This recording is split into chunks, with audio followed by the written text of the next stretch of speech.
Sommer. Hope you never stand the sun. Enjoy the ride. Give me love. So I want you more.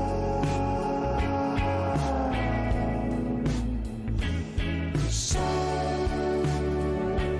that's all we are.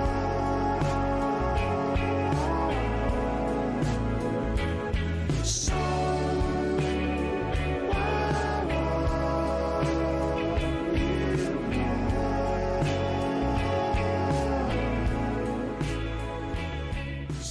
Па-па-па-пау. Всем привет, ребят, меня зовут Владимир, вы на канале Иновский, и я немножечко вроде выздоровел, но меня смотрит бабушка, поэтому я сегодня в шапке, чтобы не болеть. Будь как Владимир, не болей. Нет, на самом деле, один раз могу тебе сказать, почему я в шапке, да? Чтобы ты знал, тот человек, который приходит первый на стрим, ты же должен быть чем-то награжден за свое внимание.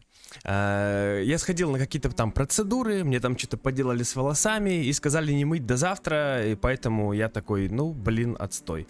Вот, поэтому придется в шапке, потому что башка кривая, что капец, вообще никак не укладывается в наши с тобой картины, вот эти вот все. Ну, а всем остальным буду выдумывать сегодня истории. Товарищи чатеры, мои дорогие, первые, любимые, самые, остальные любимые, но не самые. Си-Джей, Владимир, Петр, Чип, кто еще? Артик и лейтенант Желешка, привет. Все, всем поздоровался, со всеми остальными буду здороваться потом.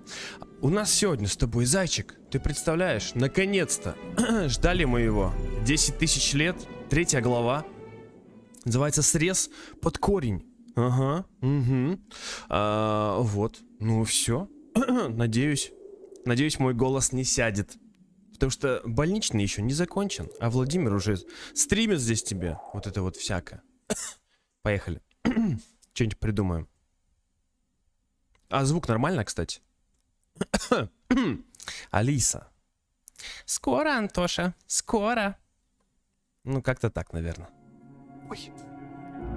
Идя в школу, я услышал позади себя голос. Его эхо отдало по спине. Что?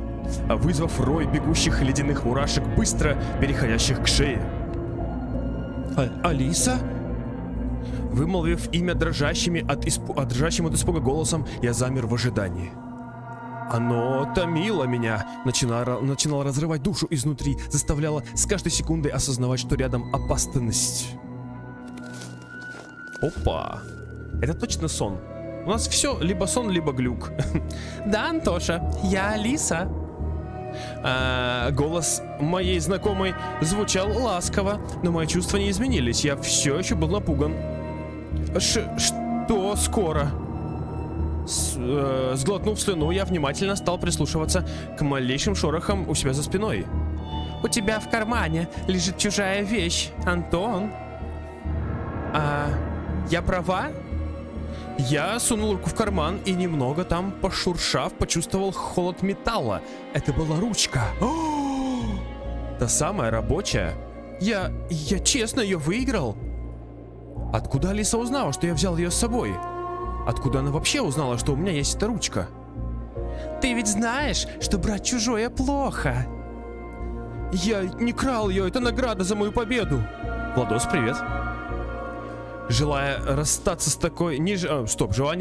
такой редкой ручкой у меня совсем не было. К тому же я действительно честно стал ее обладателем. Ручка меченая, крапленая, видимо.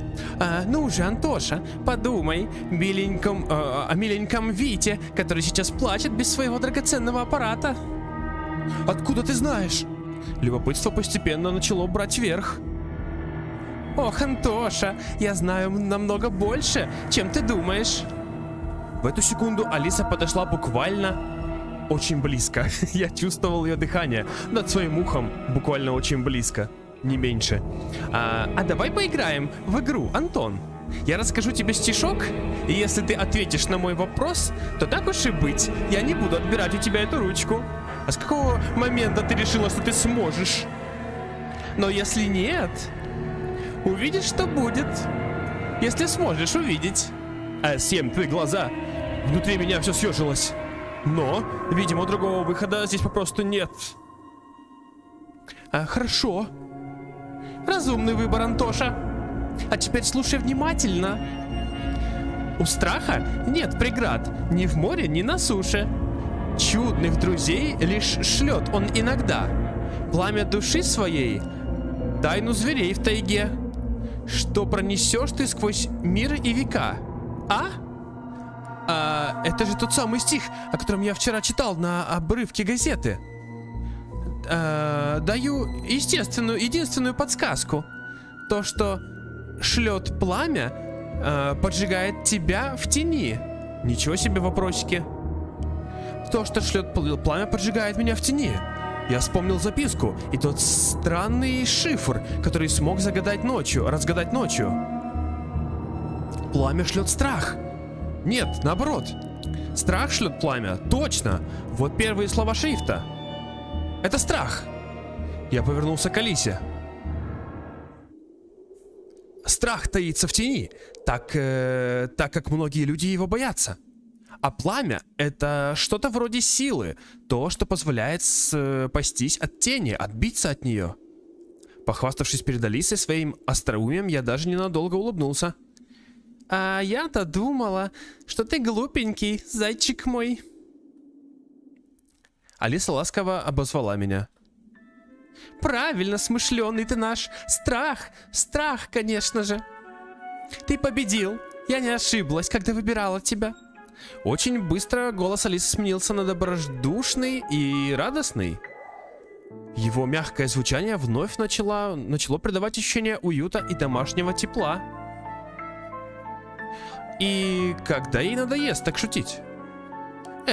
Видимо, до тех пор, пока я не перестану ловиться на это. Значит, я могу оставить ручку себе? Конечно, Антоша. Вите она уже не пригодится. Задумавшись об авторе записки, я решил задать самый главный вопрос.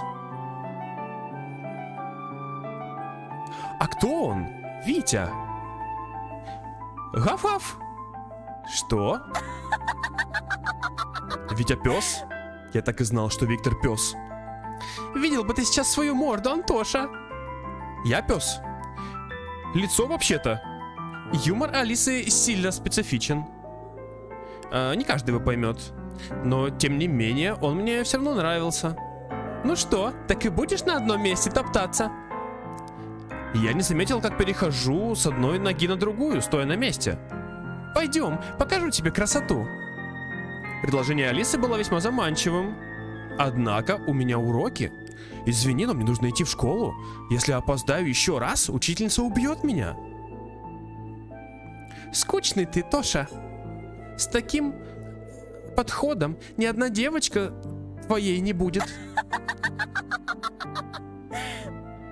Проверим. Ну, вообще-то, если что. Что, Антошечка? Что ты моя. Я уже дружу с одной. Спокойной ночи, Си-Джей. Тихо буркнув, я посмотрел вниз. Она хорошая? Она хорошая. Но ты же не променяешь меня? Еще одна манипуляция. Я не должен вестись. Единственную лисичку. На какую-то смазливую девчонку. Ты знаешь? Ты знаешь ее? Ну, пойдем уже, не заставляй даму скучать. Алиса ловко уворачивалась от ответа, что начинает надоедать. Ну, веди уже тогда.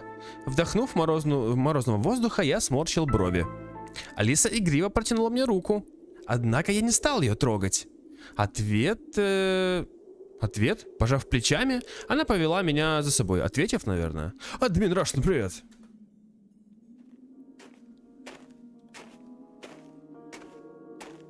А чем она тебе понравилась? Внезапный вопрос Алисы разорвал тишину. А кстати, ты слышишь? Это вообще-то официальный саундтрек игры. И недавно, ну как недавно, месяц или два назад, один очень умный человек слил его незаконно, вместе с вокалом. И теперь он есть на официальном канале YouTube, можешь посмотреть. Ты про Полину? Полина, значит. Молодец, Антон, проговорился. Теперь все ясненько, Антоша. Лепеша. Я уверен. Я уверена, наверное, это же Алиса. Я уверена, что ты тоже ей нравишься. А, ты уверена, что ты тоже ей нравишься? А, ну да. Может, она использует тебя для своих эгоистичных целей? В голосе Алисы появилась какая-то нотка презрения и зависти. Лес же вокруг словно начал внимать ее словам. Деревья закачались из стороны в сторону, будто ритмично поддакивая. Ага. Почему ты так считаешь? Да так, предположила. Дальше мы шли в тишине. Я подглядывал на дорогу, то на лес, окружающий нас со всех сторон. Жуткие корни деревьев и наоборот, красивые стройные ели создавали неожиданную картинку перед моим взором. Если так посмотреть, то довольно жуткое место, особенно в темное время. Но если взглянуть по-другому, то это отличный уголок природы для поиска вдохновения.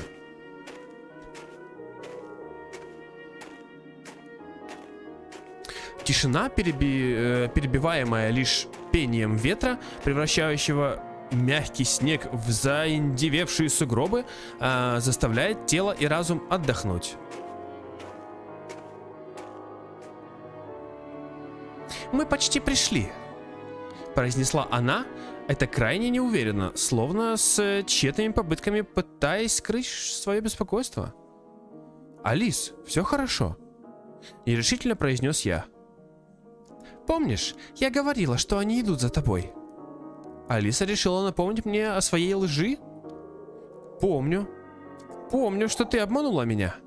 Из-за чего я и получил эти синяки. До сих пор болят, кстати говоря».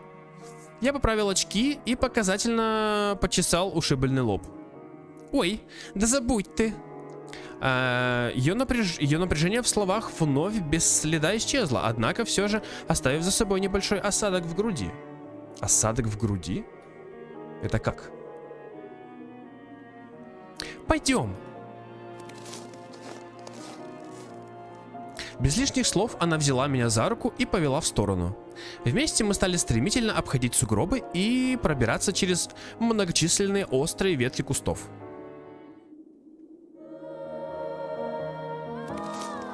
Волшебненько звучит. Алиса? Воу. Взгляд с подружки упал на что-то, что я видел перед собой. «Ну как, тебе нравится?» «Тима, привет. Я родился». «О, май!» Алиса приобняла меня сзади. Тело залилось жаром. Да, очень. Запах мандаринов и бенгальских огней, коими пахла Алиса, вызвало у меня самые приятные ощущения. Она начала медленно протягивать руки к моей груди. «Что ты делаешь?» «Жарковато, не правда ли, Антоша?» Она нежно погладила меня, после чего начала расстегивать куртку. «Алиса, что?» Мне кажется, стрим превращается в 16+ плавно. Тише, Антоша. Расстегнув куртку, она принялась за мою рубашку. Плавно перетекает в 17+. Мне это нравится. Тебе лучше, Антоша. Ее прикосновения расслабили меня, да так, что я не заметил, как написил в штаны. Полностью облокотился на нее. Да, но тут Алиса резко отпустила руки и отпрыгнула в сторону. Это я кричу. Это Антон. Я не Антон. Оберег. О май. Но не успев ничего сообразить, я грохнулся в снег. Уставившись на Алису непонимающими глазами, я заметил, как что-то странное висит на моей шее. Что это? Ах, Антошка, Антошка! Еще увидимся. Реально оберег сработал. В ту же секунду хитрая плутовка ушла глубже в лес, скрывшись за темными стволами диких деревьев. Ох, черт! Вроде я не ушибся. Но испугался знатно. Хотя, я думаю, это того стоило. Осмотрев странный амулет, оставленный Алисой, я заправил его под рубашку и застегнулся. С чего вдруг она решила подарить мне это? Этот коготь. Ладно, я опаздываю, рассмотрю его в школе. Вообще никаких вопросов, да? Все нормально. Никаких вопросов у человека не возникает. Он же любитель фильмов ужасов. Почему он не шарит за потустороннее и за вот эти все обереги? Ну, если оберег тебя от чего-то защитил, значит, наверное, какая-то тут сатана творится. Окей, значит, я отряхнулся и пошел в нужном направлении. Неожиданная встреча для меня обернулась еще большим неожиданным концом. Однако, руки Алисы за мгновение сняли мое напряжение, улетучив мысли о проблемах. Если наши встречи всегда будут проходить так, то я не против опоздать. Но если быть честным, это слишком, даже для Алисы. Это странно, Антон. Ничего тебя не возмутило здесь? Может быть, с руками Алисы пора завязать? Может быть, руки Алисы, кажется, до добра не доводят, если их отгоняет амулет-оберег? Старшеклассники. Оу, Антоха! Это у меня такие старшеклассники. Не останавливаясь, не обращая внимания на оклики, я сразу же зашел в школу. И каково было мое удивление, когда, оказавшись в коридоре, я увидел беспечно стоящих и болтающих друг с другом учеников. Считая, что звонок уже прозвенел, я решил поинтересоваться. «Ребят, а можете подсказать, сколько сейчас времени?» Голос эхом разлетелся по коридору. Он сразу ко всем обратился. Все дети затихли. Они осмотрели меня с ног до головы и принялись дальше разговаривать между собой. О! Ровно 8, Петров. Знакомый голос. Подойдя сзади, Катя дотронулась до моего плеча и встала напротив. До занятия еще 20 минут. Ага, спасибо, Кать. Удивленный, я кивнул головой и попытался ретироваться. Слушай, Петров. А это правда, что ты с Бабуриным в лесу подрался? Ну, да, было такое. Ну как подрался? Так потасовка. А что? К нам вчера милиционер приходил. Про тебя спрашивал. Ведь такой... весь такой серьезный, будто ты преступник какой. Мой преступник. Наверняка я его встретил, когда опаздывал в школу вместе с Полиной. Что ты имеешь в виду? Последний раз, когда мы виделись, был очень неприятный для нас обоих. А сейчас она какая-то слишком добренькая. Но меня так просто не взять. Просто, если честно, я была удивлена, что ты смог дать ему отпор еще тогда в школе. Роман, привет. Вот интересуюсь, что дальше было? Антоша, мы же девочки все такие. Любим наблюдать за вами, мальчишками. Точно? Да, все девчонки такие, кроме тебя. Пожалуй, не решусь сказать это вслух. Что именно тебе нужно знать? Кать, с чего ты хочешь знать? Обычная драка, пару раз ударили друг друга по лицу и разошлись. Разошлись? Угу. Да-да-да. А мне Бяша совсем другое рассказывал. Бяша, пес. Бяша? Бяша? А что он мог знать? Что он может знать-то? Что вы ему втроем навтыкали, так что он больше не очухается. Черт, Бяшка. А что такое, Антошечка? А чего это мы засомневались? Или ты смелый такой, лишь когда Полиночка рядом? Мой испепеляющий взгляд снова упал на самодовольное лицо Кати. Нет, я определенно слишком долго терплю ее. Разве случай с Семеном ей ничего не показал? Не стал для нее уроком, как не нужно себя вести? Еще по чуть-чуть, и я бы накинулся на Катю. Но тут вовремя проснулось мое самообладание. Из груди вырвался тяжелый вдох. Да, только тогда, когда рядом Полиночка. Этого ты хотела услышать? Надо же, сам признался. Усмехнувшись, Катька демонстративно зааплодировала. Но этого нам не покажут. Это от бессилия дальше мириться с этим, я закатил глаза в потолок, сунул руки в карманы и, проигнорировав театральный выпад Кати, зашел в кабинет. Это правильно, а чё нет? Ну, я думаю, бить Катю в этой ситуации вообще не выход. Она достаточно быстро отцепилась. Может, в следующий раз также попробовать. Кажется, это весьма действенный способ. Игнор. О, бронебойный. Ладно, пора бы пообщаться с Полиной насчет записки, которую я нашел в ее книге. Однако, несколько раз пробежавшись по лицам одноклассников, Полина не попалась. Решив осмотреть кабинет еще раз, я вдруг заметила, что Полина почему-то сидит за моей партой. Так ты же, Антон, один сидел, радуйся же ж. Кажется, теперь она сидит с тобой. Она посмотрела на меня и помахала рукой. Я немного засмущался, но не растерявшись, подошел и сел на край парты, которая стояла впереди моей. А зачем? Садись за свою. Место греет. Я надеюсь, она греет место рядом с ним. Ну, в конце концов. Бенди, привет. Спину ушибнули, чьи Бенди, видишь, вот шапку надень на спину. Привет, Полин. Добричка? Добричка, Антоша. Добричка, кто так говорит? Ее улыбка самая лучшая, что может произойти утром. Усевшись поудобнее, я посмотрел ей в глаза. Они казались мне бездонными и прекрасными. Будто я смотрел на звездное, но при этом глубокое небо. Я хотел и дальше продолжать наслаждаться ими, но постоянно смотрел в глаза своему собеседнику немного постоянно смотреть в глаза немного смущает. Давай, Бенди, пока лечи спину. Поэтому простым вопросом я решил разрядить обстановку. Как проходит утро? Полина с сожалением покачала головой. Если честно, все плохо. Но я не отчаиваюсь. Дедушка мне всегда говорил, что потерянное время, всегда возвращается в большем объеме. Ну слушай, потерянное, это не потерянное, использованное на пользу, я думаю, возвращается, а потерянное действительно уходит. Осталось лишь ждать. Ты что-то потеряла? Может, я смогу ей помочь? Амулет, который подарил мне дедушка, в виде когтя. В смысле? Он должен был оберегать меня от зла. Как видишь, он справлялся с этим хорошо. А вот я не смогла уберечь его. Амулет? Случаем не тот, который сейчас висит у меня на шее?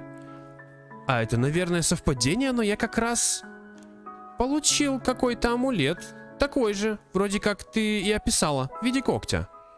Вряд ли это мой. Такого когтя, как на моем, нигде уж не найдешь. Ну-кась. Джамин, хай. Может, ты правда не ее? Ну, глянь хотя бы, а то я не усну, если не узнаю, что своровал что-то у тебя. Полина безнадежно вздохнула. Хорошо, давай, Антош. Я стал расстегивать рубашку. Полина отвела взгляд. Щеки порозовели. На черно-белой Полине порозовели щеки. Неплохо. Звучит. Я в ответ лишь усмехнулся. Так, не надо усмехаться, ты чё? Я хотела сказать тебе. В этот момент мои щеки тоже стали розоватыми. Что же она хотела сказать? Что я ей нравлюсь? Я хотела сказать спасибо тебе, что беспокоишься за меня. Ладно, тоже пойдет. Тоже пойдет.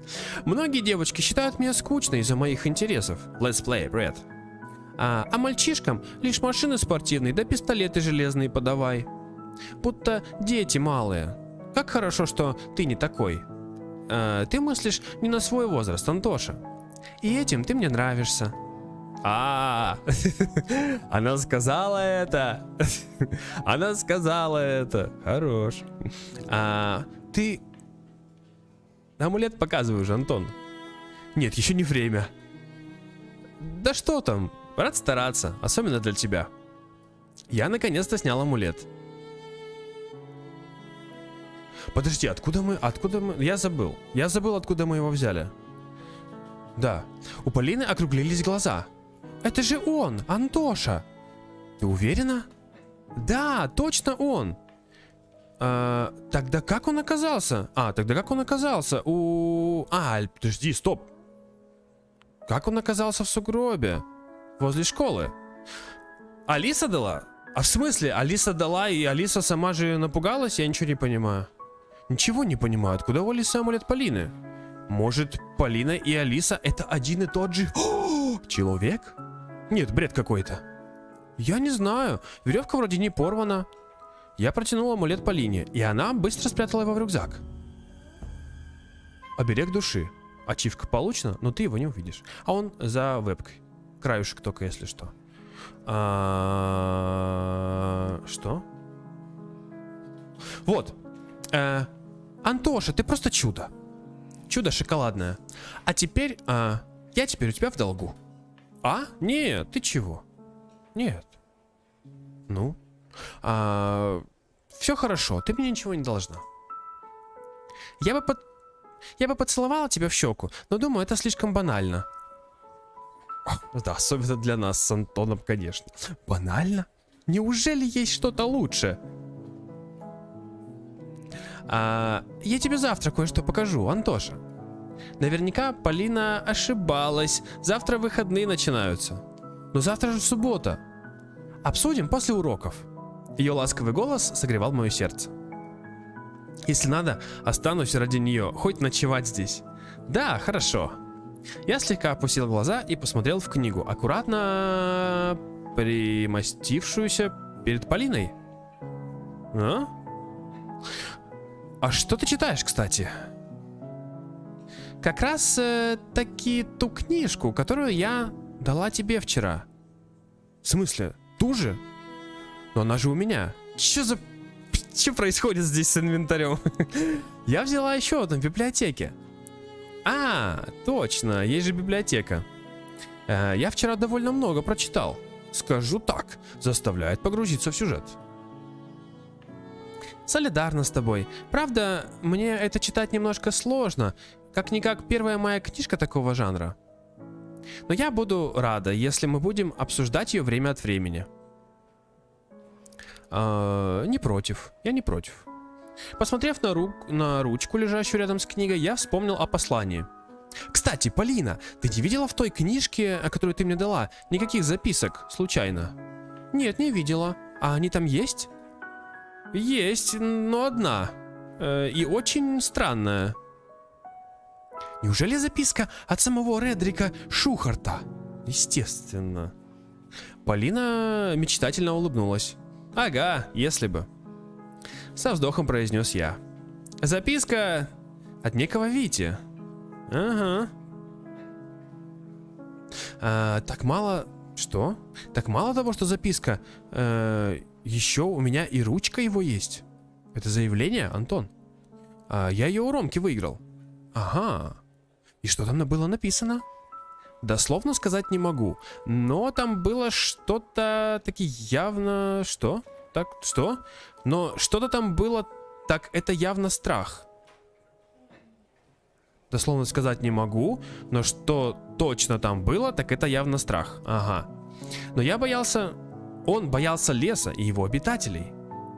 Нет, это альтернативная история зайчика. В ней пока нет озвучки. А еще он звучит странно. Но он в каком... Но он в кого-то превращался. Да, он в кого-то превращался. Также там много разных зачеркнутых, а затем исправленных слов. Нормальный текст из-за них превратился в какой-то грубый и будто выцарапанный. Но главное, как я понял, родители этого Вити куда-то уехали, и он был один. О, Антон! Да, Полин? Она тревожно посмотрела на меня. Витя, пропавший мальчик. Новость о нем была очень давно. От сказанных слов меня словно невольно передернуло. Перед глазами сразу всплыла та записка, оборванная, желтая, не один год пролежавшая и словно ждущая своего часа. Летсплеер, а у нас побег на поезде в Грани 3 уже был. Да? В первом прохождении вроде, если не ошибаюсь. Или в третьем, не помню, или во втором. В каком-то, короче. А откуда ты знаешь, если это давно было? Из старых газет. И у дедушки еще спрашивала. Пусть этот поселок и далек от современности, но если покопаться поглубже, то можно найти столько интересных вещей. Жаль, что из интересности здесь лишь вырезки из газет и фотографий пропавших детей. Полина знает куда больше, чем все остальные. Мне кажется, если Полина все-таки... мне кажется, или она все-таки и есть Алиса? Да нет, что за бред какой-то. Но как тогда она могла быть в двух местах одновременно? И в классе музыки, и на улице со мной? Магия? Не меньше? Вне Хогвартса не меньше? Слушай, Полин, а какое твое любимое животное? Я не особо люблю животных, если честно. Странным тоном произнесла Полина. А Алиса наоборот их любит, даже свою собаку имеет. А чего так? Из чистого интереса спросил я. Случай один был, не хочу пока рассказывать, извини. Полина глубоко вздохнула и покачала головой. Я тебя понимаю, ничего страшного. Кажется, я могу представить, что случилось. Наверное, кто-то умер у нее. Какая-нибудь лиса домашняя. Повисло молчание.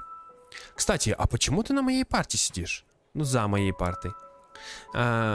Здесь меня не достают с домашкой. А еще я бы хотела посидеть с тобой. У меня едва не отвисла челюсть.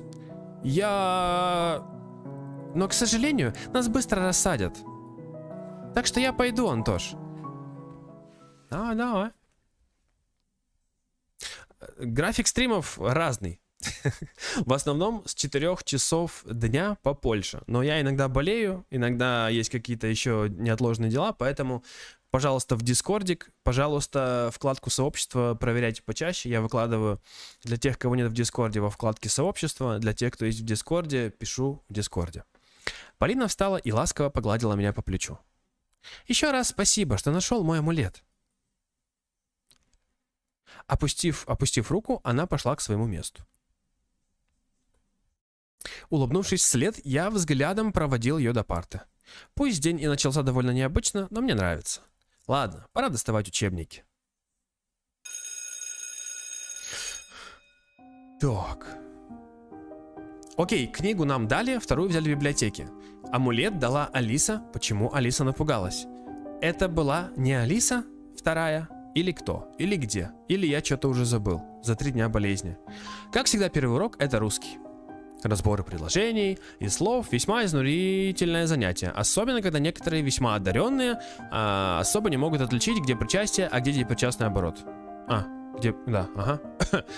Чувствую, маленькая переменка мне не помешает. Пойду попью воды и сразу вернусь. О! Всем привет. Так. С аккаунта, с YouTube аккаунта человек под ником Tiny Bunny Other Story. Привет. Имя бы знать твое. Я бы по имени обращался. Выйдя из кабинета, я остановился, чтобы посмотреть в окно. Привет разработчикам. Разработчик Зайчика в чате. Господа, у кого есть вопросы по игре, пишите в чат. Марк, все, я понял. Марк, разработчик, один из команды. Пишите вопросики, если что. А может и не пишите.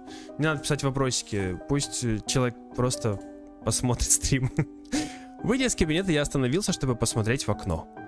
Но как только я собрался двинуться, что-то за руку потянуло меня назад. Или кто-то. Опа. Зубную пасту с лица вытри, неряха. Катя пристально сверлила меня игривым взглядом. Зубную пасту? Я дотронулся до щеки и почувствовал шершавую корку. Блин. Я в таком виде сидел перед Полиной. Фу. Паста. Спасибо, Кать. Спасибо, Кать. Опа. Не стыдно в таком виде перед девочками появляться? Я посмотрел на Полину, после чего после чего неловкость происходящего уже дошла до небес. Я просто в спешке собирался, видимо, плохо умылся. Нам, между прочим, ухоженные мальчики нравятся. Колющие слова и мятное дыхание Кати меня быстро отрезвило. Но ты не переживай, тебе наше внимание не грозит. Антошка-лепешка, да и выглядишь ты, как трусливый щеночек. Только запомни, Антоша, Полина не любит псов. Особенно диких. Фу. Уж извини, если я тебя оскорбила, но кто-то должен это сказать все-таки. Поэтому даже не пытайся за ней бегать, если есть кандидаты получше. Я вспомнил слова Кати, сказанные ей не так давно. Опа. Флэшбэк. Да-да, я понял. Я всегда на страже настоящей любви. Запомни это. Все, свободен, Петров. Произнеся это приказным тоном, Катя на мгновение отвела взгляд. Ее улыбка спала, а в глазах стала наблюдаться встревоженность. Но это было ненадолго. Ну, и что ты пялишься, извращенец?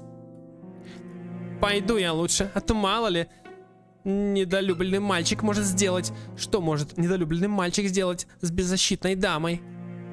Накинешься, как тогда. Катя дразня посмеялась, а затем показательно медленно ушла. Вот только из моей головы не выходило то мгновение, когда она изменилась в лице. Здесь что-то не так. Ее кто-то заставляет так говорить. Да, может быть, голова. Такое бывает. Наверняка что-то такое Наверняка что-то такое можно было заметить и в прошлом, но моя ненависть к ней не давала это сделать. Нужно попытаться относиться к ней снисходительней. Я вздохнул, после чего отправился в класс.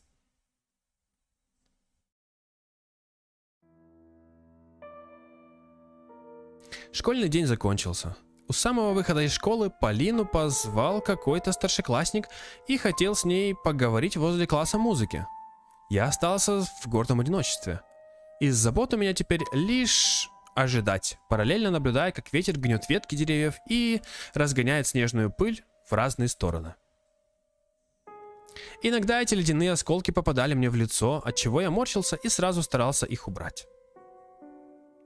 Вот бы поскорее домой, в тепло и уют. А как же Полина? О! Антоха! Сбоку ко мне подошел Бяша. Привет, Бяш. Тут Ромыч тебя видеть хотел. Дело прям важное, горит, без приколов на. Без приколов? Ладно, пойдем. Но я долго не могу. Знаем, ты же у нас человек занятой на. Всегда в делах, на братву уже забил, небось, да? Да нет, у меня просто учеба и другие мелочи. Вот я и говорю, на. Бяша повел меня за угол школы. Оказавшись у стены, где был повешен один бедняга, не сумевший правильно отгадать слово, в виселице, мы остановились. Ну привет, Антоха! Как только перед моим взором появился Рома, Бяша сразу сделал шаг назад и четко там отошел. Привет, Ром, что-то случилось? Немедля я решил перейти к сути. Сразу к делу, уважаю такой подход. В общем, Полинку нашу знаешь? Да, знаю. А что? И как она тебе? Ну, красивая, наверное. Вопросы Ромы показались мне весьма коварными, и я не знал, как точно на них отвечать. Они словно обвивались веревки вдоль шеи, показалось, подвесили меня в воздухе, и сейчас стоит сказать хоть одну неверную фразу, как остатки земли тут же уйдут из-под моих ног. Карина, привет. Дело, говоришь, Антоха, дело. Та еще красавица. Вот я и хотел подкатить к ней, даже план придумал. Катя была права. Ну, чё задумался? А какой план? Нехотя спросил я. Пусть в математике я не силен, но вот в логике мастак, masterpiece. В общем, видел хоть раз амулет Полинкин? Ну? В виде когтя. В виде когтя который? Ван Хаус, привет. Ван Чаус? Реально это хаус? Ван Чоус, привет. Да, он самый. Она всегда его на шее носит. Кстати, опасный амулет, блин, здоровенный, еще и острый. И снимает его лишь тогда, когда у нас физкультура. Да, я знал. Я знал, что она обычно переодевается у левой скамьи в раздевалке для девочек. У входа прям. И кладет этот амулет в рюкзак, который также и оставляет там же. Да, такая шапка. Ну, спасибо. Ну вот мы с Бяшей и пошли в раздевалку их. Мне не послышалось? Как? Там же девочки. И мы дождались, пока все уйдут. Ты чё? Конечно. Только в машине все на... В каком смысле? Короче, чуть не прогорели мы. Катька там сидела. У Катюхи вот такие. Ты чё, тварь бессердечная, что ли? Какой кошмар. Обозвав Бяшу, Ромка даже не дал ему закончить фразу. Бессердечная тварь. Я с непониманием посмотрел на Ромку.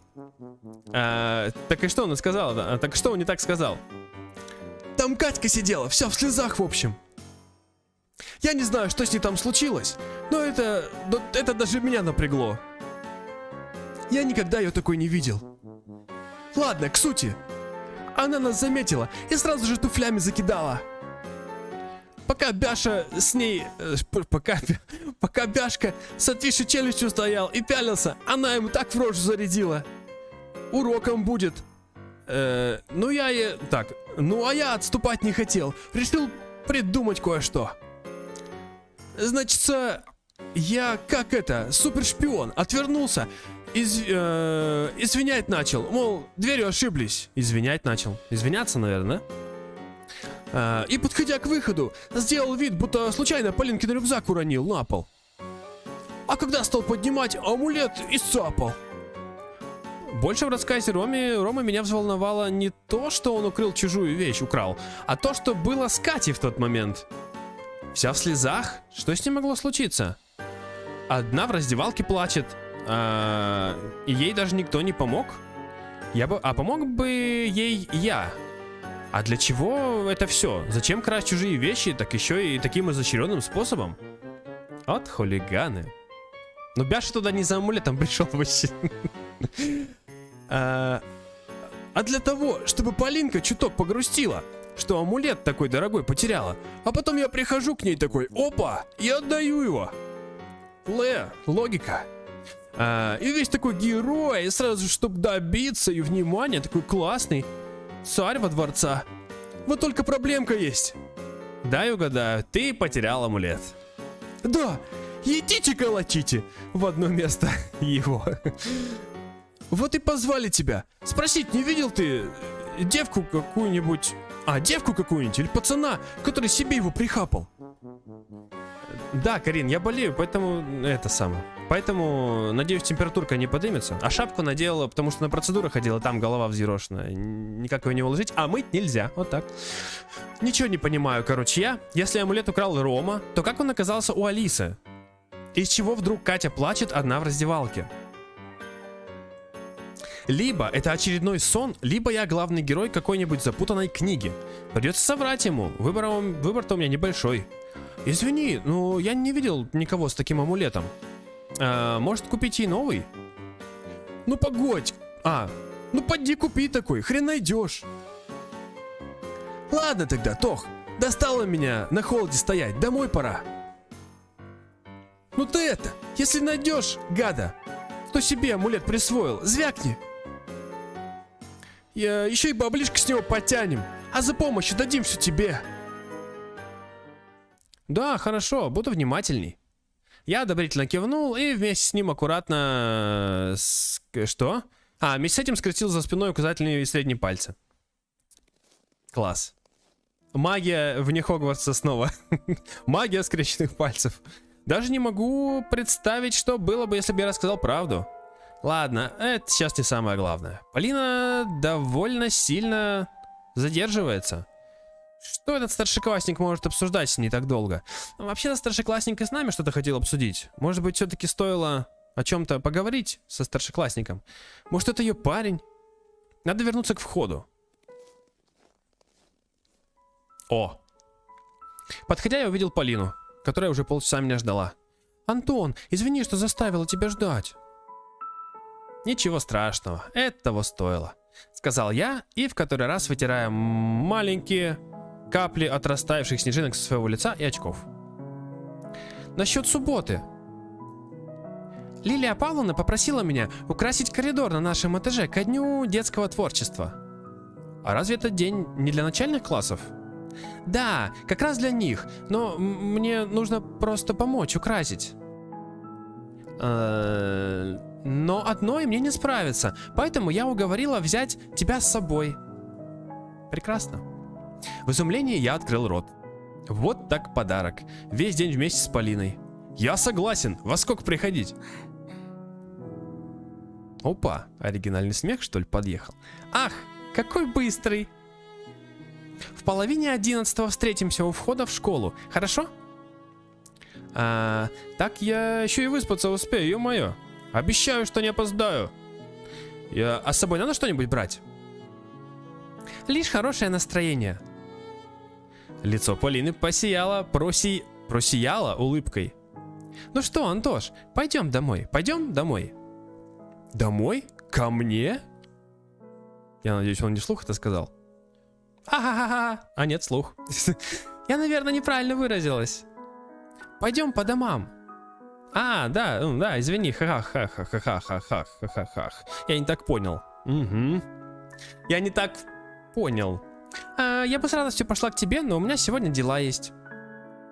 Так, да я ей Оленьке пообещала, что посмотрю с ней мультики. Так что не переживай, Антош. Мягко проговорила Полина. Всегда, когда она разговаривает таким голосом, мое настроение поднимается. Я и Оля были бы рады. Пойдем? Пойдем. И я взглянул в большие глаза Полины и последовал за ней. Так, ну окей. А чё, про старшеклассника не хочешь спросить? Я бы спросил. Я тут слышала кое-что. Что же?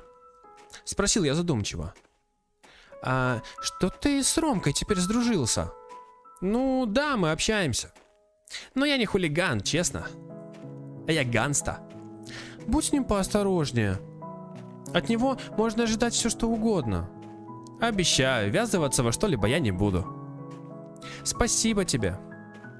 Повисло неловкое молчание. Кстати, что хотел сказать? Что хотел сказать тебе тот старшеклассник? О, старшеклассник? Ты о ком? Поняла. Ха-ха-ха-ха. Рассмеявшись, Полина поставила меня в ступор. Да вот, красавчик один. Как только увидел, сразу влюбился. Я не поверил своим ушам. Отвел взгляд. Понятно. Да чего, Антоша, я же пошутила. Это учитель музыки. Он и правда молодо выглядит. Да он и сам молодой. Я не заметил, как вздохнул с облегчением. Да. А что, проревновал меня? Да, Артик, коренной, ага. Коренной хабаровчанин. Угу. Так. Нет, просто. Ну, малость. Я засмущался, а Полина, наоборот, ярко улыбнулась. Не переживай, Антоша. Ты мой фаворит. Блин! Камон! Тут уже вообще все, я вообще в шоке просто. Ах. Хоть я и знал, что она специально дразнится, я усмехнулся в ответ. Ах! Как и ты для меня, Полин. Приятно отвечать тем же. Или принято? Полина удивленно покосилась на меня. А есть и другие кандидатки? Ага, если бы. Ой, то есть не если бы, в смысле, а мне тебя хватает. Ну как хватает? Ну, все запорол. Все кончено. Я запутался. Ах. Ты такой милый, Антоша. Я не могу прям. Пожалуйста, оставайся таким и дальше. Ах, спасибо. Я отвел взгляд. Антон, смотри, там сова. Где? Это камера. Я быстро обернулся, но ничего не увидел. Подловила меня. Молодец. Опа, ниндзя. Я повернулся обратно. Но рядом со мной никого не было. Авада Кадабра. Полина? Ты где? На меня нахлынуло волнение. Полина? Ответом на мой окрик был лишь шум ветра. Где мои таблетки? Антон, помоги! Она тащит меня в лес! В эту секунду до меня донесся пронзительный, пронзающий насквозь крик. Зрачки расширились, а внутри уже сжалось и похолодело. Все, уже все сжалось и похолодело. Я лихорадочно принялся метаться глазами из стороны в сторону, пытаясь понять, откуда он доносился. Звук, голос. Только не Полина, нет. Полина! Помогите мне кто-нибудь! Мне так больно! Больно? Полина! Кто бы то ни был, отпусти ее! Догоню. Со всех ног рванул в сторону, откуда доносился голос Полины. Отпусти ее! Я был зол и напуган одновременно. Нет, только не в мою смену! Что? Какую смену, Антон? Выпалив фразу, которую я услышал в старых боевиках, я ускорился. Да ты Power Ranger просто какой-то. Теряя на ходу решительность, я представил огромного маньяка, который держит остро заточенный нож у горла Полины. Что я тогда сделаю? Плевать. Заворачивая за угол, меня всего трясло. Будто я хотел бежать в длинные... Что? Будто я бежал прям в длинные пальцы, поджигающие меня смерти. Окей. Пусть, если не я, то Полина выживет. Обремененный тяжким выбором, я сделал свой, посмотрев в глаза пропасти. А что не видно-то? Камера утащила Полину. Я крутил головой по сторонам, пытаясь заметить хоть какие-то следы. В конце концов. Полина, ты? Внезапно я почувствовал холод под своей курткой. Оно напоминает мне прикосновение лезвия огромного кухонного ножа, которым папа когда-то разделывал тушу свинины. Однако ничего опасного, это лишь обычный свет. Что? Ахахахах, это шутки?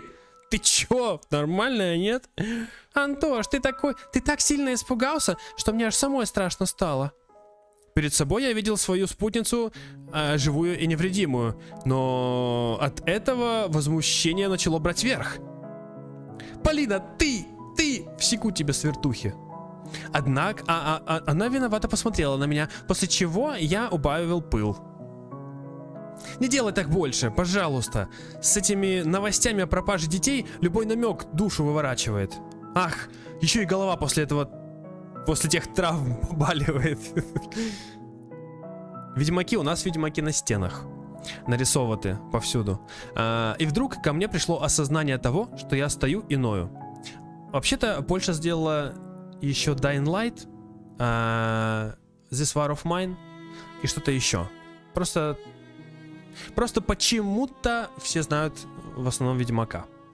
Решив разрядить обстановку, я выдал что-то нелепое. Хотя, если так подумать, это и правда было смешно. Только я накакал и прослезился. Пожалуйста, пошли назад. Эх, Антоша. Как бы мне сильно хотелось погулять с тобой подольше, но, увы, я должна идти. Дела. Но я очень благодарна тебе за то, что ты так сильно обо мне заботишься. Бегаешь по лесу. Опа. Полина подошла ко мне поближе. Наши лица были в считанных сантиметрах друг от друга. Она хочет поцеловать меня? Я закрыл глаза в ожидании. Что-то аж в ухе зазвенело. Антон из тайги. Ну да. Не забудь завтра прийти. Полина прошептала мне на ухо, вызвав рой покалывающих кожу мурашек. Ща. После чего она помахала мне рукой и ушла. Так она поцеловала или нет? Судя по моей озвучке, она поцеловала. Так я и не получил свою награду. Эх, фейк озвучка моя. Да, только Геральт не забывает свои отвары пить, а Антон... Я вообще не помню, он в этой вселенной попил хоть раз свои зелья, эти вот все. Ласточки на зелья накинул? А то я уже иной раз вообще не понимаю, где сова, а где камера здесь. Еще Катя это плачет по углам. Уставший от погони, я вернулся домой. Закрыв дверь, я снял куртку, а свои ботинки аккуратно поставил в ряд с остальными. Хорош. Взглянув на кухню, я услышал разговор родителей. И он был напряженный. Ничего ты толком не поняла, Карина. Я ничего не поняла. Всю жизнь себя самым умным передо мной выставляешь. А как профукал, так сразу ничего ты не поняла, Карина. Первое. Моя мама матерится. Буквально окаменев от услышанного, я уронил рюкзак на пол. Капец, у него прям жизнь, не жизнь, а боевик. Да мы и сами своего рода волколаки да утопцы тут. Все какие-то странные. Мама, испугавшись, заметила меня. Антон, тебя учили не подслушивать? Так ты его родитель, ты его учила не подслушивать? Я нет, я не учил. Привет, Антошка. Ты это, не обращай внимания, взрослые могут иногда пару лишних словечек выкинуть. Тебе, Петров, пара лишних не хватит. О, она прям как Катя. Мама обошла меня и, подняв нос или голову, там что-то, озадаченный... короче, ушла. Озадаченный этим случаем, я задал вопрос папе. А что вообще происходит? Тяжкая ситуация у нас сейчас, Антон. Я тут тебе сказать кое-что хотел. В общем, если я уеду куда-то ненадолго, то ты не пугайся. Так нужно для нашего семейного благополучия. А пока я буду отсутствовать, будь сильным, сын. Защищай наших девочек всеми силами. Мне нужно несколько Антонов, чтобы защитить всех девочек. Ролл по 123, привет. Спасибо. А куда ты хочешь уехать, пап? Скажем, в командировку. И если ты будешь сильным до того момента, когда я приеду, то ты получишь новую приставку PlayStation 2. О, нормально. Жирненько, я бы даже сказал. Я раскрыл рот от удивления. PlayStation 2?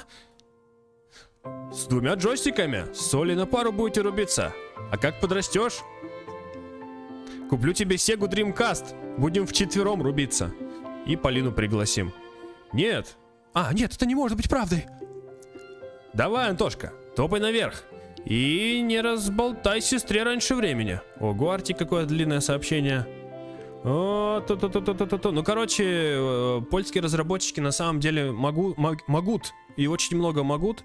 Есть еще пару даже не релизных игр, которые я уже тестил. И, в принципе, блин, красава. Поляки, супер. Поляки, bardzo dobrze.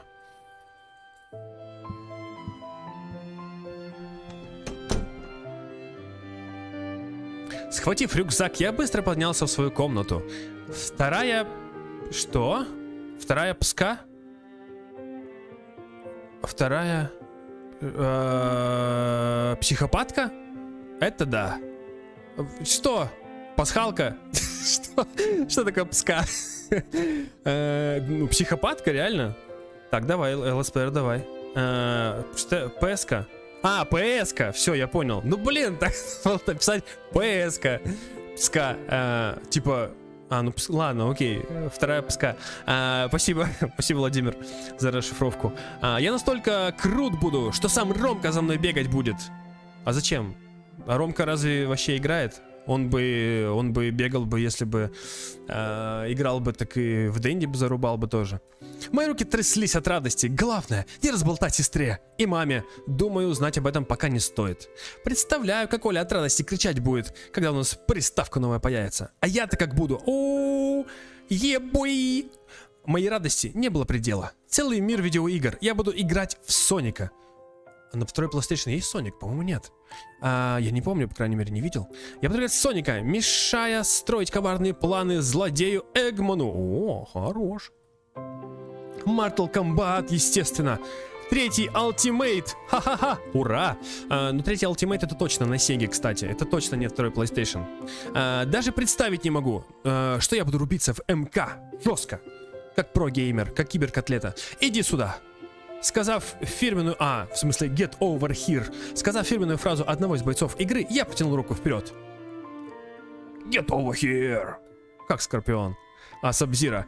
Я заморожу твою черепушку, Скорпион. Я, кстати, не знаю, как Сабзира говорит. Наверное, таким же голосом. Они же оба ниндзя. Ну, из разных кланов. Попробуй, подойди. Гха, на. И лазеры из глаз. Я имитировал движения своих любимых персонажей, хорошо вживаясь в роль. Но мне трудно дается шпагат, пока что. Заливаясь жаром и потом от таких энергичных приемов, я сел на кровать. Жаль, что я не великий турнирный воин, я всего лишь простой школьник. Но отчаиваться не стоило. Может, я еще тем гладиатором стану. Я подтянулся 15 раз. Эх, гладиатор, за домашку садиться пора. Момент действия игры, который... Что? А, ну да. Ну, кстати, ну это да, это факт. Кстати, я опять же не помню год, но да. Я так понимаю, что да. Вероятно, PlayStation тут еще нет. Нам редко говорят о том, какой здесь год, поэтому я его не помню. Он где-то там мелькал, я помню, когда-то где-то что-то. Да. О, а вообще это какой год? Можешь, пожалуйста, Марк, пожалуйста. Ну или кто-то еще. Вот Владимиру, ну-ка, Владимиру, тестовый вопрос. Какой год в игре, а? Ну-ка, Владимиру вопрос, конкретно Владимиру. Марк не помогает, только Владимир. Владимир знает? Сейчас я буду читать дальше, но подсматривать. 96-98. Так, ну окей, Sega Mega Drive, да. PlayStation 2, видимо, да, видимо, нет. Ну да, ну, конечно, тогда. Какой тогда тебе еще PlayStation 2? Не знаю, что за такая пска. Эх, гладиатор пошел за домашку. А Соника же нет на PlayStation 2. Глава 4. Слушай, а есть же, да, такое? Ну, скажи же, правда же? Час 02 у нас от стрима. Слушай, ну в принципе, давай, наверное, еще одну главу психанем в конце концов, да? Или не? Или традиции не будем изменять? Как ты думаешь? Владимир, ну-ка скажи мне. Потому что мы сейчас на отметке час, такой стрим можно пересмотреть. А если это будет двухчасовой стрим, то такой стрим уже... Да? Добавки? Ладно, давай добавки, все. Маргарет, давай добавки. Глава 4. Аромат ежевики. Ароматы ванили. Получается что? 4 глава. Переназовем стрим глава 3-4. Ничего страшного. На удивление, утром я проснулся в хорошем расположении духа. Встав с кровати, я ощутил невероятную легкость во всем теле. Ужасы и усталость последних дней испарились, оставив после себя лишь размытые воспоминания. До чего же прекрасно утро субботы. Потянувшись, я посмотрел в окно. Дремучий лес, который все это время давил своей таинственностью, после очередного снегопада превратился в сказочного белого зверька. Свежий снег при свете солнца красиво блестел и переливался. Зима еще явно хотела царствовать в этом мире и показывать себя во всей красе. Что ж, у нее это отлично получается. От этой картины ожидание грядущего небольшого праздника в школе только усиливалось. Действительно, никогда бы не подумал, что буду рад походу в школу. Хотя я же не на занятия иду, да и вдобавок меня попросили. Не знаю, я когда в школе влюблялся, я был рад идти в школу. Там как бы вот это вот все... Дело такое. Ага. Схвативши одежду, я переоделся и, согреваемый светлыми чувствами и хорошим настроением, спустился вниз.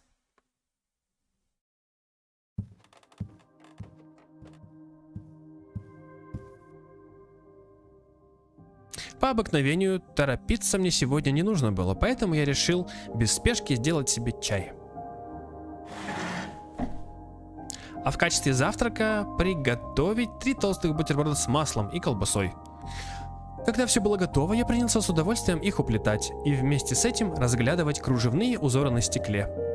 Эти забавные творения зимы то завивались словно серпантин, то игриво накатывались друг на друга волнами.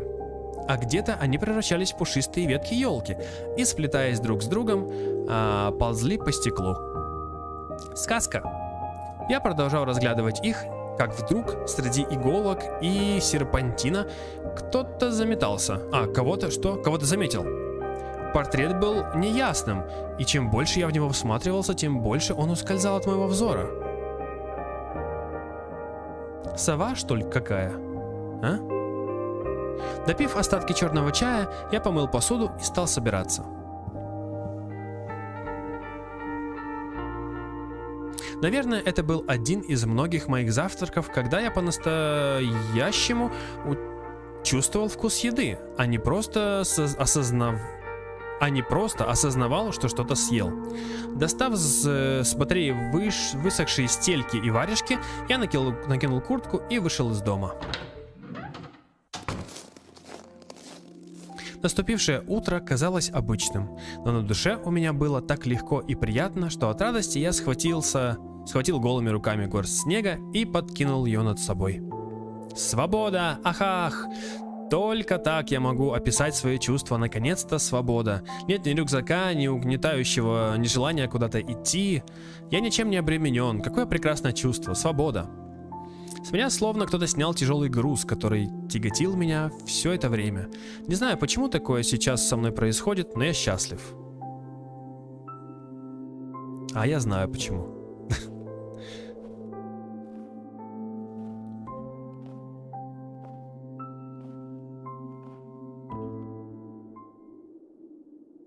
Домчавшись до школы на одном дыхании, я стал подходить к главному входу. И уже там, у самой двери, я встретил того, с кем, скорее всего... кем, скорее всего, вдохновлялся Мороз, рисуя свои волшебные картины на своем стекле. Милую девочку с говорящей фамилией Морозова. Опа. Привет, Антон. Полина помахала рукой и улыбнулась. Привет, Полин. Скажи, день сегодня просто замечательный. Ты так думаешь? Без энтузиазма спросила она. Ага. Сняв замазанные очки, чтобы протереть их, я спросил. А ты чего тут стоишь? Жду. Кого? Полина слегка наклонилась и посмотрела через мое плечо. Ее. Я медленно обернулся. Прямо за моей спиной стояла Катя. Это будет просто кайфовый день. Просто будет великолепный день. Если ты, Петров, умеешь сквозь двери проходить, то, пожалуйста, валяй. Катя достала ключи и несколько раз провернула его в замочной скважине. Прошу.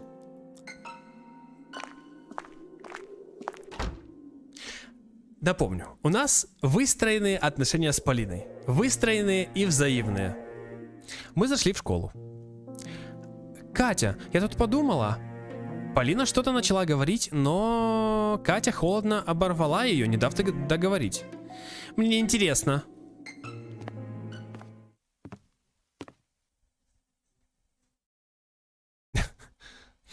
Сняв куртку и сменив обувь, я увидел, что Полина стояла в красивом шерстяном свитере, в полоску. Когда мы с Катей... Когда мы с Катей традиции школьной формы не изменяли. Когда мы с Катей, короче, были в той же форме. Так. Ух ты, тебе идет. Спасибо, Антон. Мне тоже нравится. Это мне дальние родственники из города где-то полгода назад прислали. Он еще мою кофточку не видел. Не понял, соревы. Катя что-то пробурчала себе под нос, и я даже не услышал. После раздалось недовольное фырканье. Ой, давайте без ваших этих вот всех. Я просто приступим к работе. А где мы возьмем украшения? Катя посмотрела на меня так, словно я спросил у нее, какой сейчас год. Все украшения всегда в актовом зале хранились. Впрочем, их недавно перенесли в класс музыки на время. Как раз пойдешь со мной и все принесешь. Тебя ведь Петров учили девочкам помогать? Хоть последняя фраза и была сказана с невероятным упреком в мой адрес, на моем лице появилась ехидная, но отнюдь не злорадная улыбка. Видимо, она просто хотела попросить о помощи, но, как всегда, сделала это в своей манере. Ладно, встречаемся тогда здесь. А ты с нами не пойдешь? А почему? Удивленно спросил я, и я. Не волнуйся, Антош, я заберу кое-что из актового зала и вернусь. Можешь не торопиться, Полиночка. А то ты слишком много не успеваешь. Ты слишком много где успеваешь. Какой-то план намечается. Какой-то план намечается. Полина, ничего не ответив, молча ушла. А я с Катей направился к классу музыки. Повернув ключ, мы зашли. Так. Поправив очки, я приготовился. И сразу у входа наша глубоко уважаемая староста указала на несколько больших коробок, которые мне предстояло нести. Ты мне поможешь? С надеждой сказал я. Я все равно ждал отрицательного ответа. Да. Конечно, я тебе помогу, пендалем. Мы подошли к большой коробке, и когда я стал поднимать, Катя неожиданно раскрыла ее и достала пару тонких цветных ленточек. Прости, Петров, но это все, что я могу унести.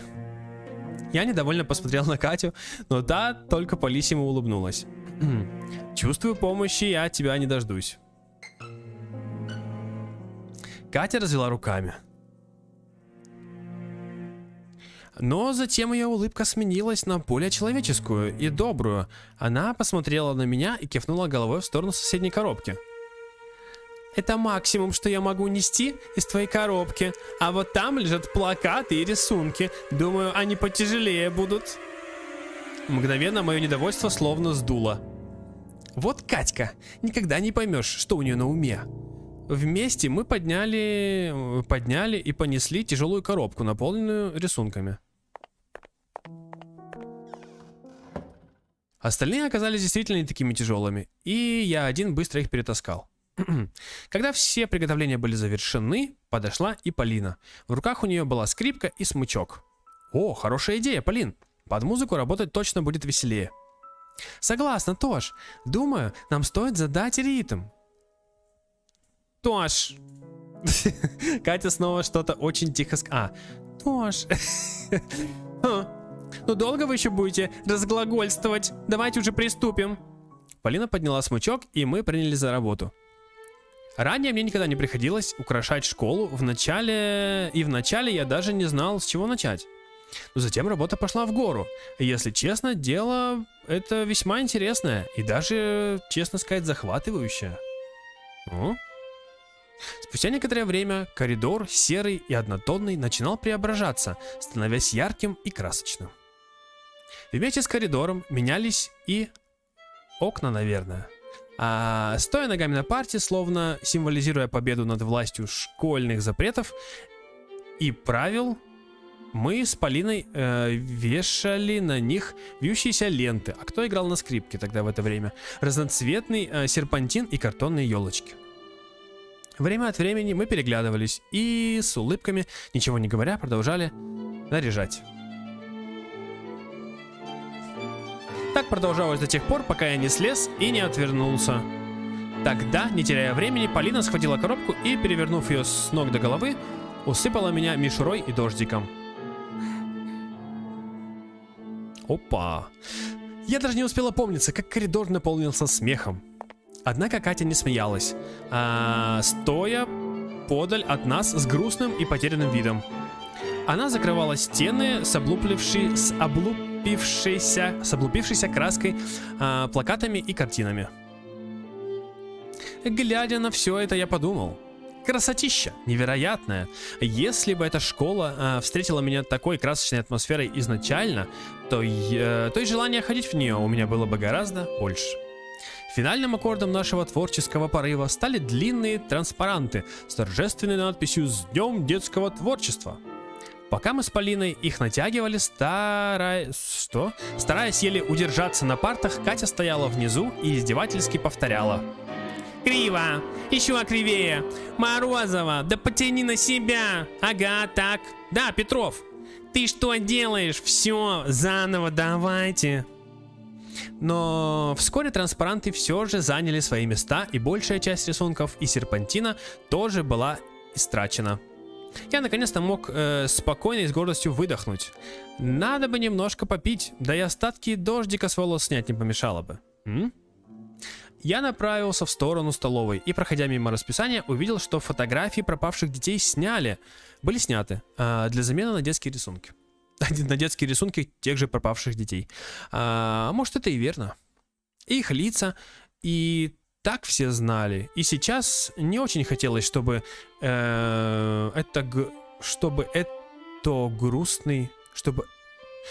чтобы картины с грустной информацией портили школьную красоту.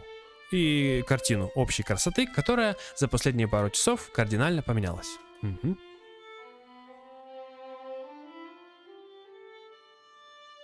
Так, выпив холодной воды из-под крана и умывшись, я стал возвращаться обратно. И готовясь свернуть в коридор, вдруг услышал разговор. Полина и Катя. Полина и Катя. Полина с Катей разговаривали очень тихо, но их голоса звучали крайне раздражительно. Да? Еще в начале дня я заметил, что они ведут себя как-то странно друг с другом, но не придал этому значения. Может, попытаться понять, что происходит? Я вышел из-за угла. О, детские рисунки. Не переходи Рубикон, Катя. Блин, я узнал слово Рубикон в глубокой старости. Алло, шестиклассники, остановитесь! В этот момент они обе меня заметили. Катя сразу развернулась и устремилась в мою сторону. Антон, ты только посмотри, какое это уродство. Я озадаченно взглянул на плакат, который Катя держала в руке. А чего тебе в нем не нравится? Вполне красивый рисунок. Я сейчас услышал. Красивый? Это ты называешь красивым? Да когда мел с доски стирают, эта мазня лучше смотрится, чем это. И что у него с цветом? Почему здесь все синее? Катя, ты чё? Все черно-белое. Ты тоже таблетки пьешь? Точнее, не пьешь. Как захотели, так и нарисовали. Сдержанно, но с нотками недовольства сказал Полина. Катя холодно обдала ее взглядом и сквозь зубы прошептала. Помолчи, пожалуйста, Полиночка, Антоша. Она снова обратила внимание на меня и, как ни в чем не бывало, продолжила. Ты же у нас художник. Можешь все их перерисовать и сделать зеленым. Я посмотрел на оставшуюся стопку плакатов, стоящую за Катей, и, ужаснувшись их количеству, только из любопытства решил поинтересоваться. А почему именно в зеленый? Потому. Но тут Полина не выдержала и выкрикнула. Свертухи. Потому что это под цвет глаз этой эгоистки. Слушай, они там о чем-то перешептывались, и после этого такой махач начался. А на лице Кати вспыхнул ярко выраженный гнев. Не в фасове, мы сейчас увидим ярко выраженный гнев Кати. О, так это не гнев, это удивление. Это я эгоистка? Какая же сволочь Морозова! Ты отняла у меня все, а сейчас ты просто тварь, паскуда. В этот момент на ее лице выступили слезы. Ай-яй-яй, ай-яй-яй, ай-яй-яй, какие мысли закрадываются в моей голове. Как же меня все бесите, заканчивайте сами. И быстро ушла. Она швырнула плакат в сторону Полины и, закрыв лицо руками, быстро побежала по коридору. Катя, подожди! Оставь меня в покое, Петров, оставь! Тебе есть с кем поговорить! Сквозь слезы прокричала Катя на весь коридор. Что с ней? Ох, Антош, давай просто забудем об этом. Полина тяжело вздохнула. Пойдем за мной. Помощь нужна кое с чем. Она махнула рукой, указав на музыкальный класс. Снова туда? Ну хорошо. Я пошел за ней, попутно рассматривая всю ту красоту, которую мы успели сделать на сегодня. Вроде все нормально, а тут вдруг плакаты ей не понравились. Могла бы и пораньше сказать, я бы, может, штуки 2 нарисовал для нее. Мне кажется, она не заслужила их. Я не узнаю Полину, она какая-то слишком жесткая. Что случилось между вами? Вы поссорились? Весь день она меня упрекала, а как только я замечание сделала, так сразу разревелась. Обиженно произнесла Полина. Ну, интересно, может быть, кое-что сейчас произойдет, конечно, да. Конечно, есть теории, конечно, да. Ладно, Антош, я не должна была так говорить, извини. Все нормально, мы иногда можем вспылить. Я рада, что хоть ты понимаешь меня. Получается, Полина такая, типа, чудачка, но красивая. Вот есть же прикол, да? Обычно чудачки, они такие, типа, ну, разные, естественно. Но она такая, типа, чудачка, с ней никто не общается, у нее в подружках только Катя, но красивая. Вот. Ну, опять же, да, кому красиво, кому нет, Антону нравится. Она мило улыбнулась, и мы зашли в кабинет. Скажем так, красивая по мерилам Антона, по мерилам этой игры. Потому что больше там девочек них не показывают. Только Катю и все, и Полину. И маму, и Олю. И что мы здесь будем делать? Полина закрыла дверь на ключ.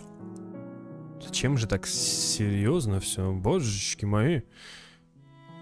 Ну, я обещала тебя отблагодарить за то, что ты нашел мой амулет, помнишь?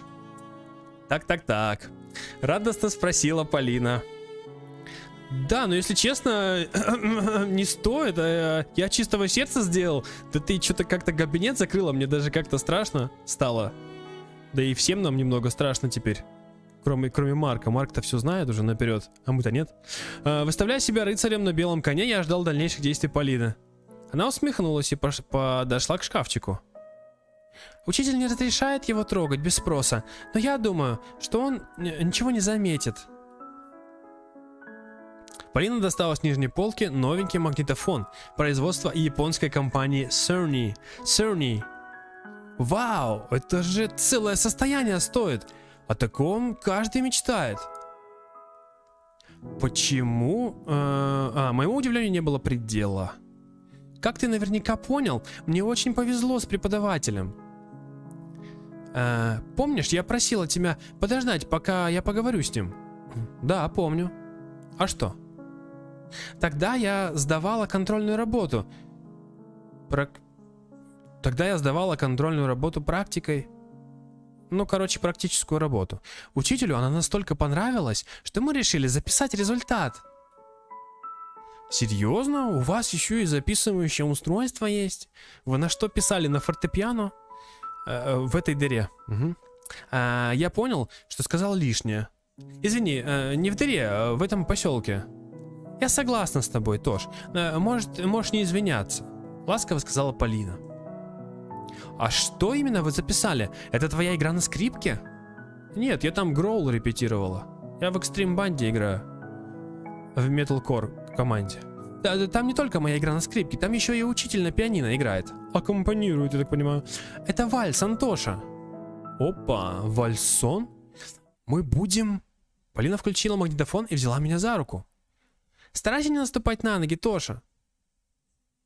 Опа! Нормально. Красота. Большой, кстати, кабинет. Я по памяти начальной школы взял Полину за талию. А что, в смысле? В начальной школе уже брал Полину за талию? Сиджеешь проснулся. Музыка заиграла, и мы закружились в танце. Окей. Мы смотрели друг другу в глаза, не отрываясь. Ее милая улыбка завораживала меня, придавая прилив энергии. А ее глубокие-глубокие глаза западали в самое сердце, заставляя душу в прекрасном порыве вырываться из груди.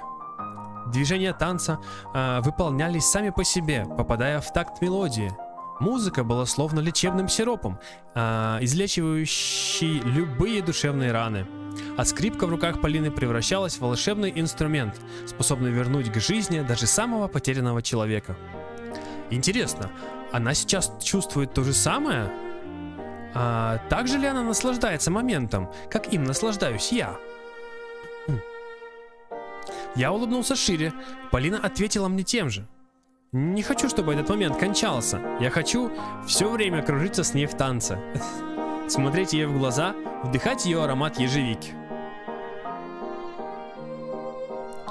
Это все, что я хочу.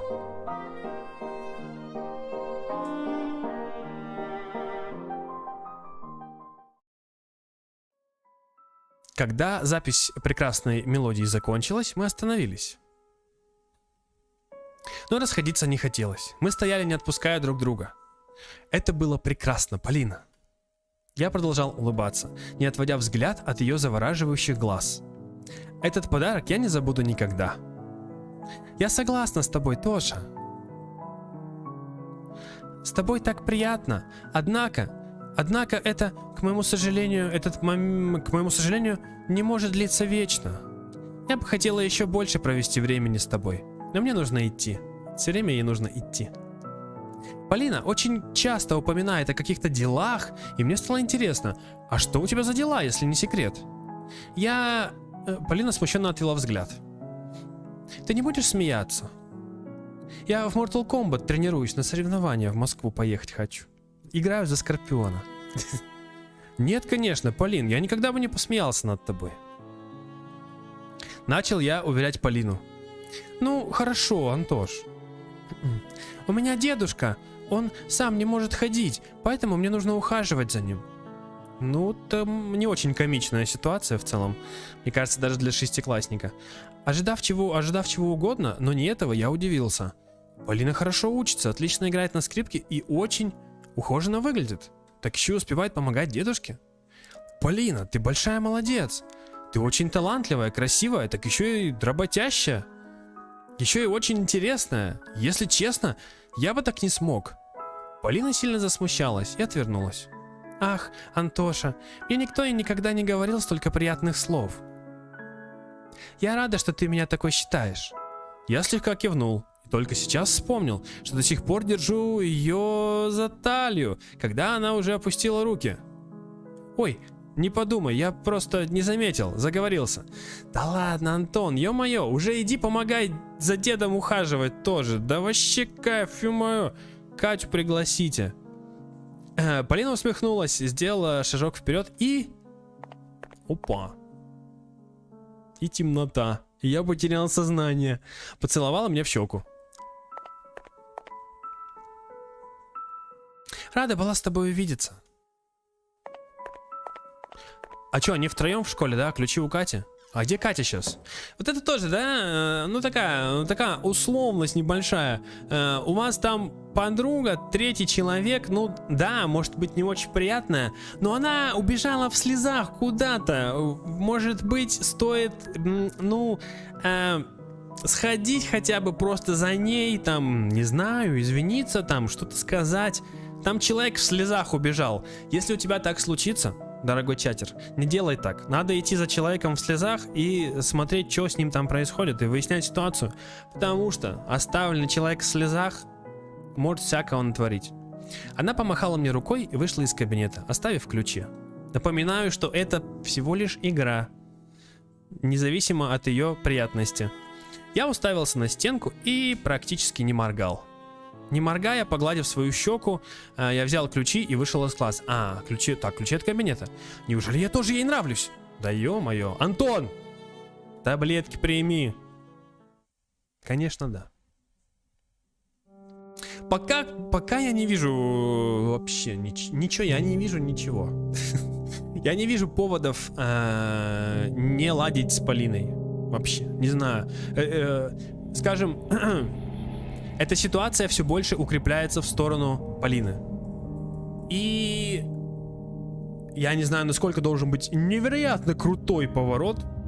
Она должна все сделать плохо. Все должно оказаться ложью, чтобы я такой, окей, Полина не очень. Но пока как будто бы все прям вот туннель. Мы от дома до Полины. Всем сердцем и душой. Я вообще не понимаю, почему они все еще не поиграли в Дэнди, не посмотрели кино, не поухаживали за дедом. Не поиграли в приставку с дедом. Не понимаю. Воскресенье встретила меня не так радужно, как суббота. Но, возможно, это сложности, кстати, разработки. Возможно бы, если бы все это нужно было написать на бумаге, уже бы так было бы. Видимо, природа тоже не рада тому, что я сегодня целый день выполнял домашние задания. Вчерашний день был для меня незабываемой сказкой, о которой я давно мечтал. Ну, конечно. Однако эта сказка высосала весь мой запас жизненных сил. Делать ничего не хотелось, особенно после ужина. Став у окна, я любовался туманной погодой. Туманной? Ладно. Атмосфера леса, окутанного дымкой, напоминала мне фильмы ужасов, которые я когда-то смотрел. И вдруг посреди деревьев стоит какой-то жуткий... А вдруг какой-то маньяк стоит и смотрит, будто бы отмечает свою жертву, изучает ее повадки перед тем, как напасть. Однако меня это совсем не пугало, больше вдохновляло. Ведь я и сам своего рода маньяк. Я сел за стол, разные мысли смешивались в моей голове, сливаясь в один большой водоворот событий. А что будет со мной в старшей школе? Какой я буду? Мне всегда было интересно, как бы я выглядел лет в 17. Как по мне, это самый лучший возраст. Ты одновременно являешься и подростком, и взрослым. Естественно, переходные возрасты всегда славились своей прекрасностью. Даже и не знаю, что бы я первым сделал, когда стал таковым. Да, уже пора сестре динозавра нарисовать. Мы уже ждем 10-ю серию. Еще думать о работе надо будет. Об оплате счетов, налогов. О, умные мысли начали приходить. Так ли странно? Так ли страшно, как я себе представляю? Антон, я тебе бы подсказал. Задумавшись о взрослой жизни, я представил своих одноклассников. Бяша наверняка вставил бы себе в зубы... Что? Я пропустил или это была там недодуманная мысль просто такая? А Ромка стал бы руководителем какого-нибудь нелегального бизнеса. Не знаю. Уже в конце концов, будет ли динозаврик? Будет. А кем бы стала Катька? С таким характером ей бы работать каким-нибудь офисным начальником. Го динозавра. А что насчет Полины? Она бы стала известным композитором и писала бы музыку к разным захватывающим фильмам. Колесиком мыши можно отмотать, серьезно?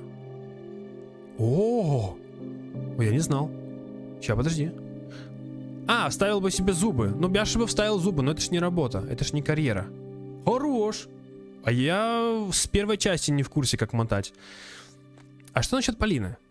Она так и стала бы композитором, захватывающим фильмом, начала бы писать композиции, а я мог бы составить ей компанию, наряжая коридоры в студии, играя на фортепиано, если бы умел. Хотя с ее внешностью на меня... С ее-то внешностью на меня бы никто не обращал внимания. Интересно, как бы она выглядела в старшей школе? Наверняка еще той красоткой.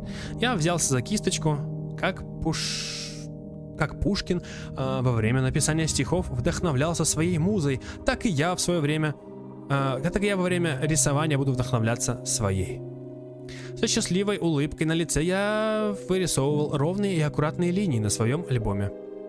Я прекрасно запомнил ее лицо, особенно после вчерашнего танца.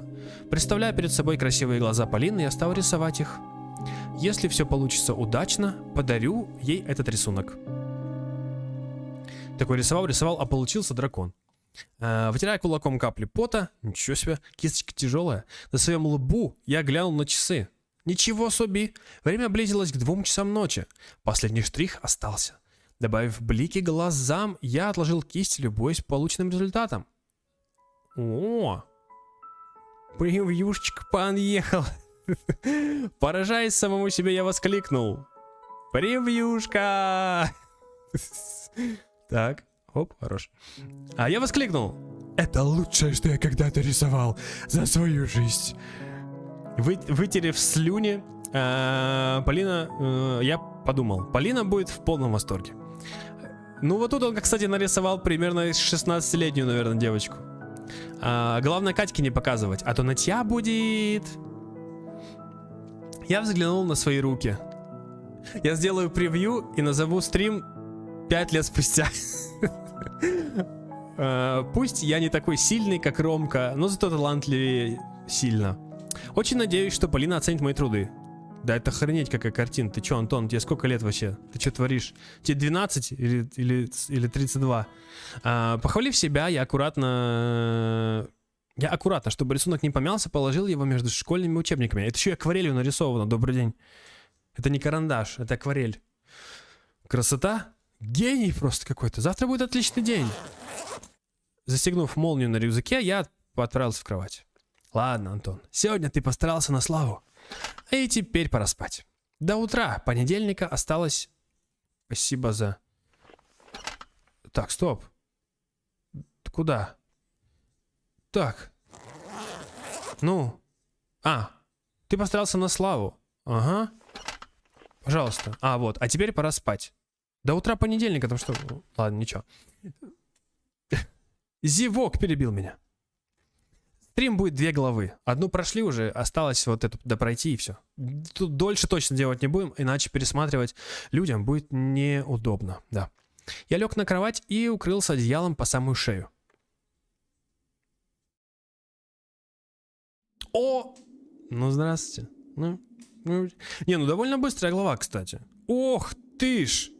Марк, спасибо за рекомендацию. Как раз получилось. Получился прям тайминг тот самый, да? Все. 2 главы. Тайминг просто перфекто. Как я люблю. Итак. Стрим работает? Стрим работает. Ну и что ж. Все ссылки в описании к видео. Ссылка на разработчиков, на YouTube страницу разработчиков, на ВК сообщество разработчиков, где вы можете задать все свои вопросы, написать пожелания, написать слова глубочайшей благодарности и своего восторга. А я с вами на сегодня прощаюсь. И подписчика, лайкайте, как всегда. И до встречи в следующем стриме. Пока.